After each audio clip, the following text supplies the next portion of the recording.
हत्ती म्हणाला, नाक मुजला कर. मग ते पोपट म्हणाला, मी काऊन तुला मुजला करू?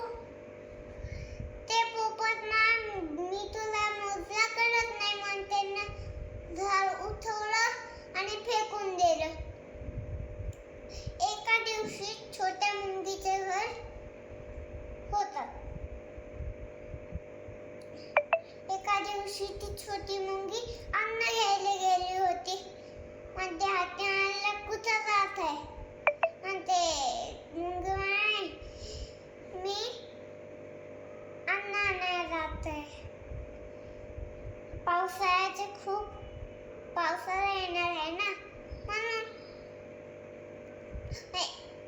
एका दिवशी ते